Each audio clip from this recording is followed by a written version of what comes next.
باش هەواڵێن هێژا تەماشەوانên برومێت ئەم سەر ئەکرانên ئاروار تیڤî hêvîdarim hûn baş in. Hevalên hêja divê em baş bin da ku tiştên baş bên afirandin. Îro 19 çile 2026.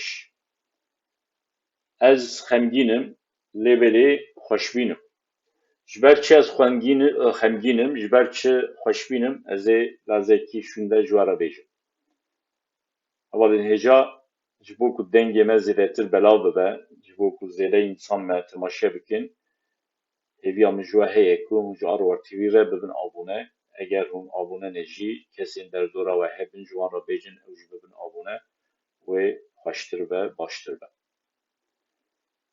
Îro 19 çile 2026. Doho yani 18 çile li Rojava, li Sûriyê, li Bakur Rojhilatê Sûriyê mixabin tiştên ku piraniya kesan ne li bendê bûn qewimî û diqewimin. Hûn dizanin çend roj berê li Helebê bi taybetî li Şêx Mexsûd li Eşrefiye bûyerên pir nexweş qewimî. Bi sedan însanan jiyana xwe ji dest da û her wiha bi sedan însan jî birîndar in û bi hezaran însan jî koçber bûne. Rewşa li Helebê û her wiha li Bakur Rojhilatê Sûriyê bi tevahî li Rojava rewş nexweş e. Tişt diqewimin ne tenê bi Sûriyê ve girêdayî ne ev tiştê diqewimin, bi hêzê navneteweyî ve girêdayî tişt diqewimin. Hûn dizanin Kurd ji 2012 vir ve bi ser axa xwe ya Rojava ditekoşin. Yani tekoşîna Kurda tenê ji 2012 vir ve nîne. Li Sûriyê Kurd ji mêj ve ditekoşin. Lêbelê bi taybetî ji 2012 vir ve Kurdan li ser axa xwe bi awayeke çekdarî û bi berxwedaneke bêhempa şer kirin. Li hember Daişê şer kirin û serî ra Rojava û her wiha Bakur Rojhilatê Sûriyê ji destê Daişê derxistin. Heta tenê li Bakur Rojhilatê Sûriyê ne, yani li Rojhilatê Firatê ne, li aliyê Rojavayê Firatê jî Kurdan hin destketiyan bi dest xistin. Mesela li Derhafir, li Meskene ev hevnavçeyên li aliyê Yalî Firatê ne. Li aliyê Helebê dikevin. û dîsa di Helebê de tê zanîn Şêx Mexsûd Eşrefiye di wan her du taxa da nîzîkê 300-350 hezar însan jiyan dikirin. û Kurdan xweseriyeke demokratîk çêkirin. Yani merkeza xweseriya demokratîk Hesekê ve jî xweseriya demokratîk her wiha derbasê aliyê Rojavayê Firatê jî bû, li Derhafir, li Meskene û her wiha li Şêx Mexsûd, li Eşrefiyê jî rêvebirî çêkir û ji însanan re xizmet kir. Ev nêzîkî 14 sal e Kurd û her wiha bêguman Ereb jî di nav de rêvebiriyeke xweser dimeşînin. Hetêşe li Kêderî bû, hetêşe jî berê di nava El-Qaîdê de bû, pişra bû beşeke Daişê, pişra El-Nusra û pişra jî hetêşe çêbû. Ji 2017 vir ve jî hetêşe li Îdlibê bû. Li Îdlibê jî ji xwe re xweseriyeke çêkir bû. Bi alîkariya kî? Bi alîkariya Tirka di serî de û her wiha alîkariyeke ji Amerîka jî digirt, ji İngîlîza jî digirt. û hetêşe nîzîkî 7 salan li Îdlibê rêvebirî meşand.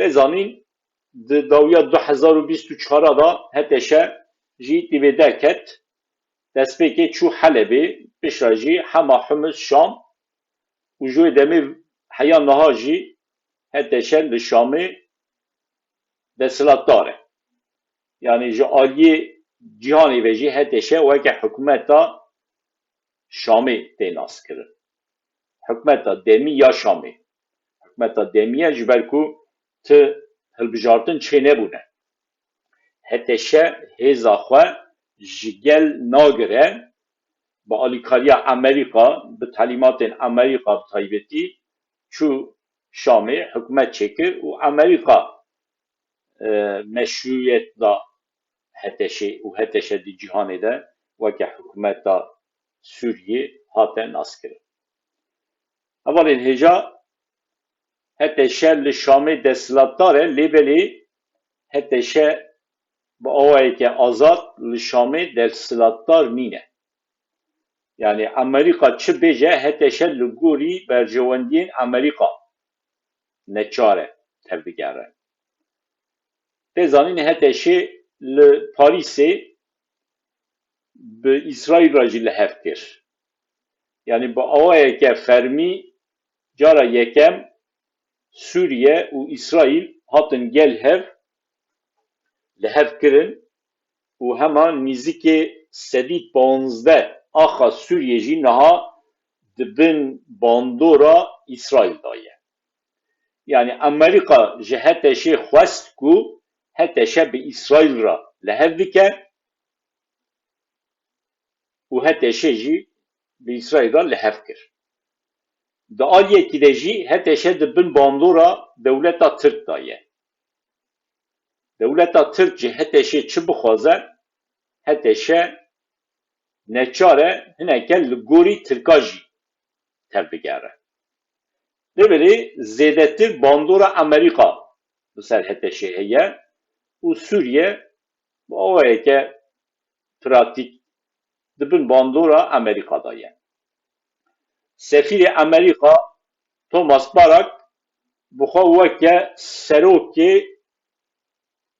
سوریه تبدیگره یعنی لسوریه چه ببه بگوتنا وی نامشه بگوتنا توماس باراک بگوتنا رایدارین امریکی نامشه او لسر آخا روژاوا لسر آخا باکر روجلات سوریه جی باندورا امریکا هیه یعنی به تایبتی بازن عسکری ین امریکا لسر آخا باکر روجلات سوریه یعنی او دری کو حسد ده قصده خودی حکمه لبلی تزانین کو امریکا لسر آخا باکر روجلات سوریه حسده yani Hezin Suriye Demokratik ku bingeha xwe ji YPG digirt bi hin eşîretên Ereb re anî gel hev hêza Hesede çêkir. Hêzên Suriye Demokratik. Yani Hêzên Suriye Demokratik meriv dikarin bêjin ji aliyê Amerîka ve hate çêkirin. Ji aliyê Kurda û Ereba ve çê nebû. Yani hin insanê me şaş fêm dikin. Ulo fêm dikin ku Hesede yani Hêzên Suriye Demokratik ji aliyê Kurdan ve hate çêkirin. û dibin bandora Kurdan da ye. Halbuki ne ulo? YPG li hember Daişê YPG û YPJ li hember Daişê şer kirin hêza xwe diyar kirin ew îşteha Amerîka kişan îşteha Fransa kişan îşteha İngilîza kişan ya Yekîtiya Avrupayê kişan û jê re alîkar bû. Lêberê ji bo ku Kurd yani YPG tenê li ser axa Rojava bi bandor nebe her wiha bandora xwe li ser axa tevayî Sûriyê çê bike Amerikaya û Avrupaya bi taybetî xwastin eşîretên Ereban jî yekû li Raqayê yekû li Dêra Zorê beşdarî Hesedê bikin, Hesedê xurttir bikin û Bakur Rojhilatê Sûriyê yani Rojhilatê Firat em bêjin çemê Firat weke sînor qebûl kirin Rojhilatê Firat heya sînorê Bakurê Kurdistanê û li aliyê di de jî heya sînorê Başûrê Kurdistanê dibin bandora Hesedê de ma an jî Qesedê de ma û ev nêzîkî 14 sal e me got li ser wê axê li aliyê eskerî de Qesedê li aliyê rêvebiriyê de jî rêvebiriya Xweser bi bandor e û weke min got tenê ji Kurda çê nabe di nav de Erebşî kirin û Raqa divê bêzanîn ku Raqa bajareke Kurda nîne Deyrê Zor bajareke Kurda nîne Piranî Ereb lê jiyan dikin lêbelê di van 14-15 salê dawî de pir Kurd jî ber bi Raqayê çûne ber bi Dêra Zorê çûne ji ber ku rêvebiriya Xweser li wê derê heye Kurdên cûrbecûr herêmên Rojava ji ber cûrbecûr sedeman ber bi Raqayê ber bi Dêra Zor çûne û her wiha di vê navberê de Qesedê derbasê Rojavayê Firatê jî bû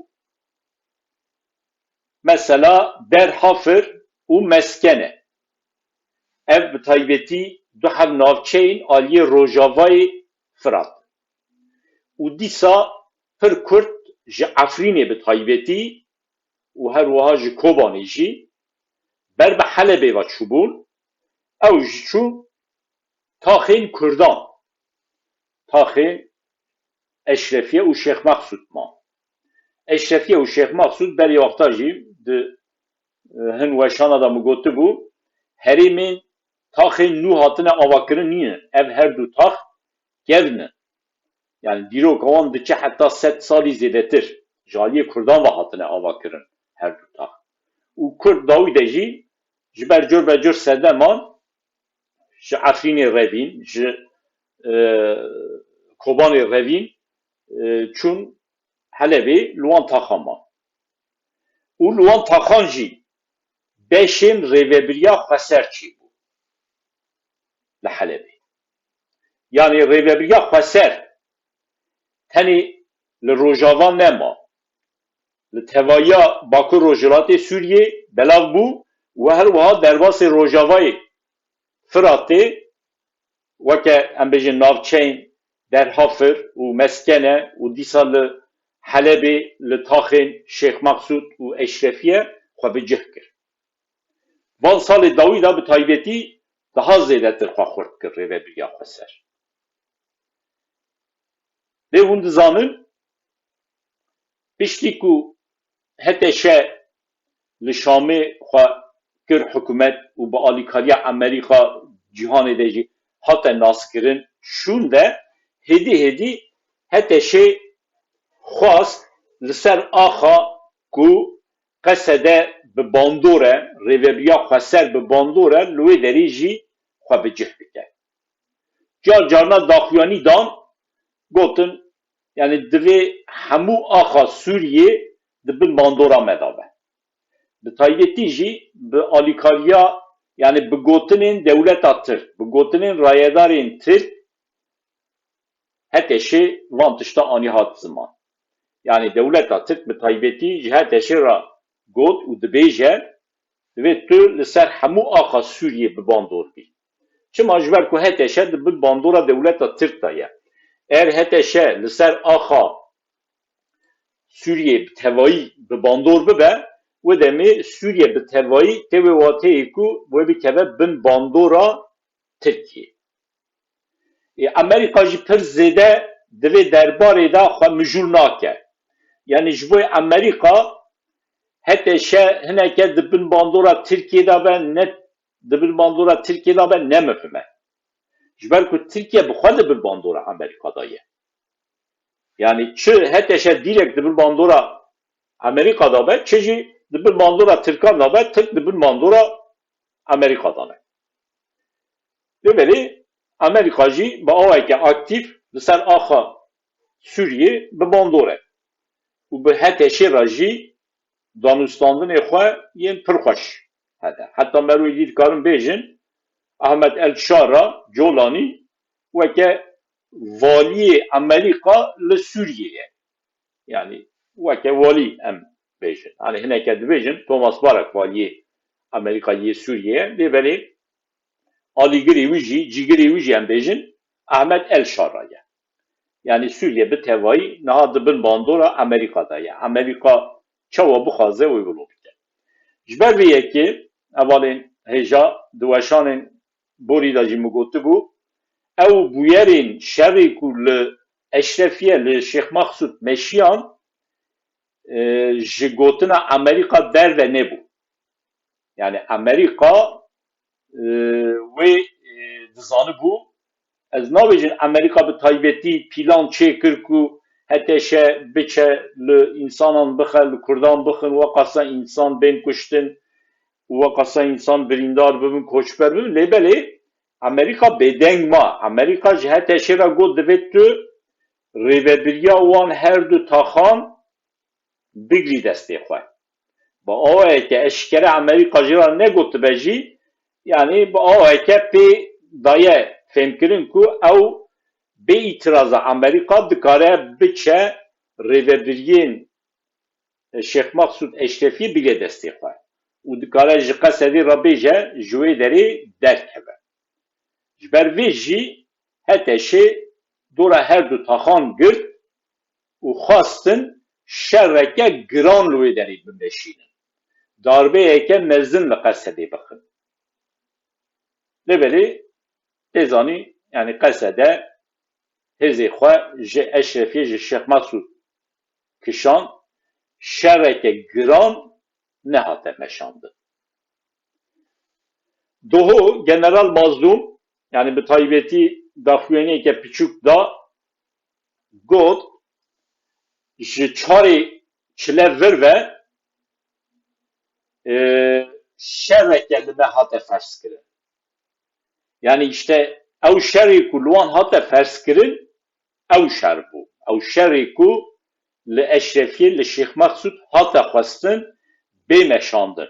Yani bi taybetî heteşê dixwast li Şeyh Maksud Eşrefî bi Qesedê re şer bike û li wê derê destkeftiyeke mezin ya askerî serkeftineke mezin ya askerî bi dest bixe û ber bi Rojava biçe. Qesedê dît talûkeyeke heye û hûn dizanin çekên destê Qesedê de jî firanî çekên Amerîkan e. Amerîka jî ji Qesedê re gotiye divê hûn çekê me li dij heteşê bikar neyînin. Ji ber wî jî Qesedê nikaribû li hember heteşê li Şeyh Maksud Eşrefî şer kiriba. Qesede neçar ma hêzê xwe ji Eşrefî û ji Şeyh Maksud kişan. Hin Kurd dibêjin Qesedê li Kurda îxanet kir, Kurdên Eşrefî û Şeyh Maksud neparast, divê parastiba. Yani ew insanên ku li wê derê merfê wan jiyana xwe ji dest dane, birîndar bûne, koçber bûne, bêguman mirov hestê wan divê fêm bike. Ew wilo dibêjin. Lêbelê mirov dema xwe bike şûna rayedarên Qesedê bi rastî zehmet e. Yani zehmet bi ku li wê derê şerreke bi Qesedê re bi heteşê re meşandibana. Çi bû? Qesedê xwe ji wê derê kişan lêbelê dihate zanîn ku heteşe tenê bi Eşrefî û Şeyh Maksud ve bi sînor ramîne wê hêdî hêdî ber bi Rojhilatê Firatê jî vay biçe.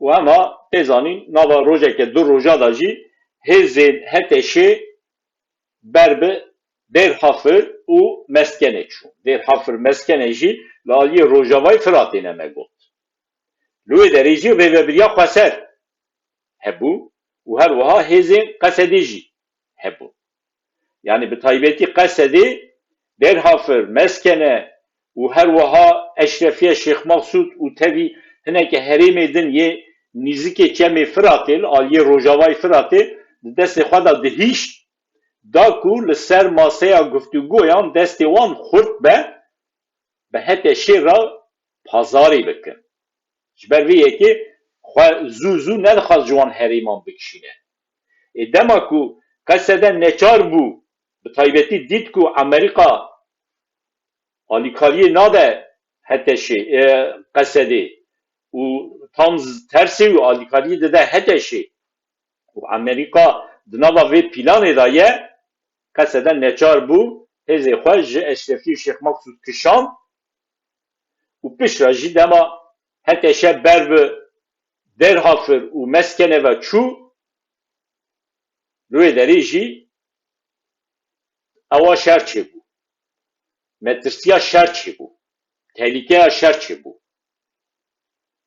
yani hin pevşûnên piçûk çêbûn û dîsa jî Amerîka kete navberê yani hate gotin ku şerrawastandin îlan bûye 48 saet zeman dane qesedê ku qesede hêzê xwe ji derhafir û meskene bikişîne lêvelê qesedê got 20 saet ji derbas nebû piştî ku ew şerrawastandin hate îlan kirin hêzên heteşê êrişê derhafir û meskene kirin li wê derê hineke şervanên qesedê jî jiyana xwe ji dest dane yani heteşê xwastiye taybetî serkeftineke eskerî ji xwe ra diyar bike yani nebêje bi li gorî peymanê li gorî li hevhatinê qesede hêzê xwe ji derhafir ji meskene dikişîne rojhilatê Firatê xwast pêje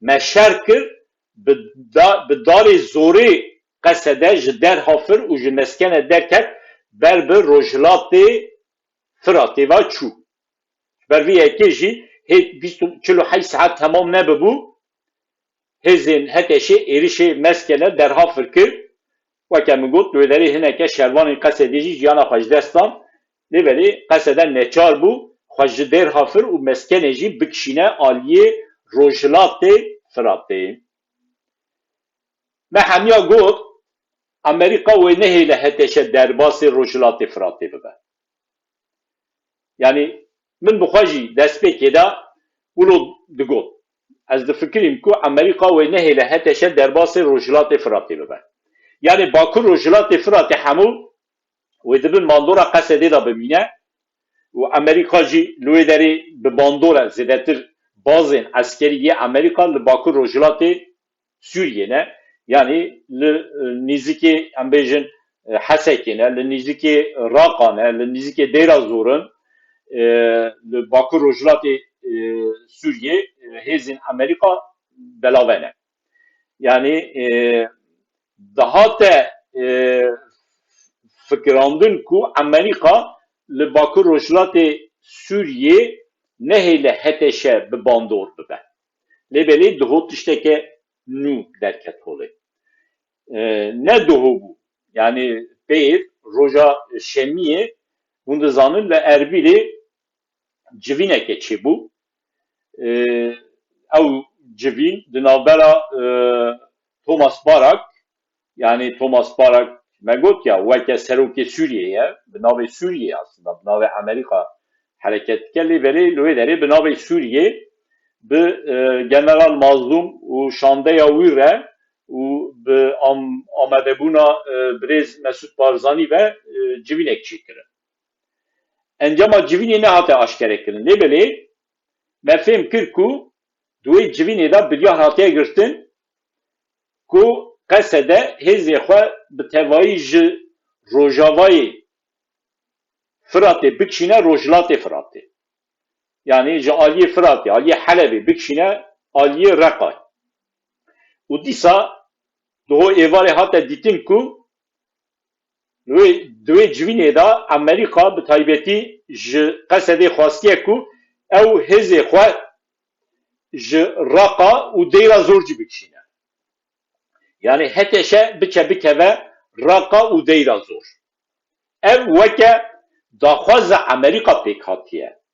Kes dibê nefikire ku heteşe çûye raqa şer kiriye, dêra zor şer kiriye, hêzê qesedê ji wê derê derxistiye. Dibê wilo em nefikirin. Ew ne rast e. Yani Amerika ji qesedê xwastiye ji raqa û dêra zor derbikeve, qesede jî ji raqa û dêra zor hêzê xwe kişan hesekê. Doho tê zanîn Ahmed El-Şara li Şamê peymaneke îmze kir. Yani peymana ku xwedîgiravî ji aliyê qesedê ve jî hatiye qebûlkirin. Duê peymanê de 14 xal hene. Yani 14 xalên ku yani divê ji aliyê Kurdan van neyê qebûl kirin. Hate aşkere kirin. û hema piştî ku Ahmed El-Şara wan xalan aşkere kir, General Mazlum jî di medyayê da daxuyaniyekê da got em ê sibê biçin Şamê, yani îro ez ê biçim Şamê, Ahmed El-Şara ra em ê rûnên û bi awayeke hûrgirî em ê li ser rewşê bisekinin. Yani rêveberiya Rojava, rêveberiya Bakur Rojhilatê Sûriyê di derbarê ew daxuyaniya Ahmed El-Şara da, derbarê wê peymana ku Ahmed El-Şara aşkere kiriye de tişteke negotiye. Yani negotiye me qebûl kiriye. Lêberê piraniya Kurdan, piraniya em bêjin raya giştî ya cîhanê jî wisa fêm dike ku ew peyman ji aliyê qesedê ve ji hatiye qebûl kirin. Lêberê wilo nîne. Yani îro General Mazlum tevî şandeya xwe ve diçe Şamê, belkî niha çûne Şamê jî li wê derê rûdinê. Ji ber vê yekê jî min ser ekranê nivisandiye divê General Mazlum bi îradeyeke xurt biçe Şamê. Yani bi rastî eger General Mazlum yan jî şandeya Rojava Kurt bi taybetî li Şamê bi îradeye xurt ser masê rûnenên pazarê nekin, destkeftiyên ku li Rojava heya niha derketine holê wê ji dest biçin. Yani vê em bizanibin. Yani êdî ji bo Kurdan, ji bo Amerika Kurd û heteşe pir zêde ferq nake. Yani Amerika difikire ku çi bi destê Kurda bikaribe bidekirin, bi destê heteşê jî dikare bidekirin. Tenê ferqekê heye, heteşe rêxistineke selefiye, İslamiye û ji bo Amerika, ji bo berjewendiyên hêzên Rojava yên em bêjin Ewropî talûke ye. Bi xeter e, ji ber vê yekê jî baweriya xwe pir zêde bi heteşê nayînin. Ama bi aliyê din da jî ji sala 2024 ve bi heya niha heteşe hemû tişta dike, bi rêveberiya xwe ve hemû tişta dike ku baweriyê bide Amerîkaya, baweriyê bide Ewropîya. Lêberê ew bûyerên ku li dij Elewiya pêk hat, li dij Durziyan pêk hat, li dij Nûsayiyan pêk hat û yê ku li Helebê li dij Kurdan pêk hat, bêguman Amerîkî û Ewropîya di derbarê heteşê de hineke dike nava fikara. Lê nayê wê wateyê ku Amerîka û Ewropa heteşê ji çav derxin. Ji ber vê yekê jî ji bo wan pir zêde berjewendiyê Kurdan negirîngin. Ji bo wan berjewendiyê wan girîngin. Yani ji bo Ewropîya, ji bo Amerîkîya bi taybetî berjewendiyê wan pir girîngin. Kîjan hêz li ser axa Sûriyê berjewendiyê wan biparêze ew li pişta wê hêzê ne. Aniha heteşe bi İsraîla jî li hev kiriye. Yani dengê xwe ji İsraîla nake. İsraîl ketiye ser axa Sûriyê, heman nizîkê sedî 15, nizîkê sedî 20 axa Sûriyê dibin dagirkeriya İsraîl da ye. İsraîl jî êdî naxwaze bi heteşê ra tişteke xirab jiyan bike, ji ber ku çi dixwaze li ser axa Sûriyê İsraîl dike. Ji bo Amerîka jî wilo, ji bo Ewropiya jî kêm zêde wilo ye. Ji ber vê yekê jî Kurd divê bi îradeyeke xwe ya xurt, bi îradeya xwe xas لشامه به احمد الشارع سر ماسه رونین گفتگو بکن نه ولوبه مخابن او تشتین کو دهو ایواری جنرال مظلوم ده تلویزیون دا گفت امی دستکردین گلی خواب پاریزن امی برجواندی گلی خواب پاریزن مخابن و نه پارستن yani eğer bir irade که خورد ایرو لشامل سر ماسه رو ننین احمد الشارع را بازاری نکن دستکتی کردان کو لروجاوا درکتی هولی لباکو روجلات سوریه درکتی به هولی ویش دست بچه اولی نجا پر کرد دبیجن چما قصده خوش راقا و دیگه زور تشان او هر دو هریم چوا هاته بردان yani heval icad ve bir zanim ku raqa u deyra zor ne axa Kurdana. Ew axa Erebane, lüve deri pirani Ereb jiyan dikin.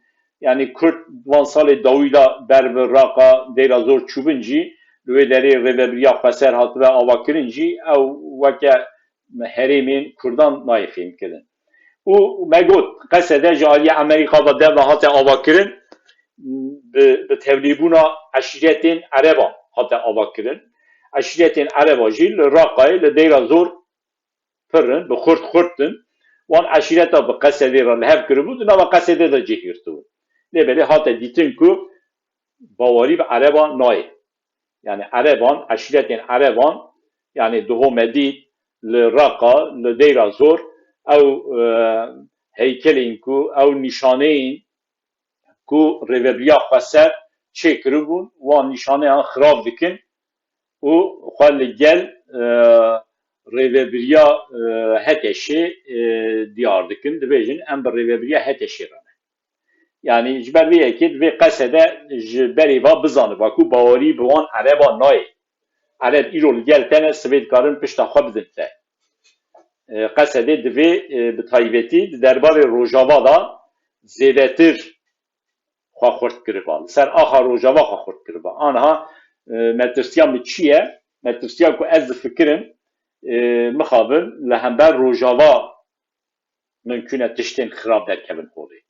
Yani eğer General Mazlum şandeya Rojava li Şamê bi iradeyeke xurt rûnenin pazarê nekin û li gorî wî jî li ser axa Rojava xwe bi dezgeh nekin mixabin li ser axa Rojava destkeftiyên Kurdan zêde nikarin bêne parastin.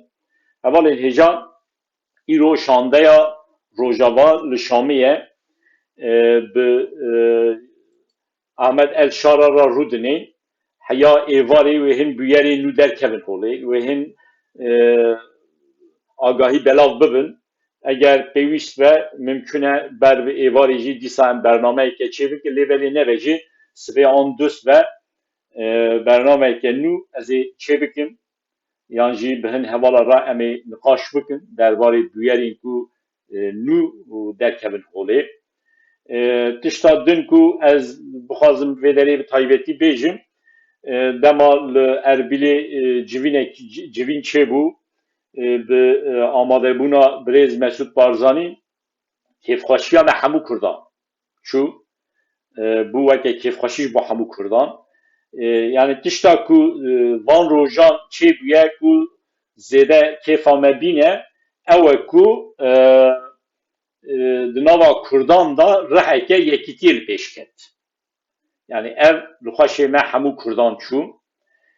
Mi got serî da ez xweşbînim, xemgînim, lêbelê xweşbînim.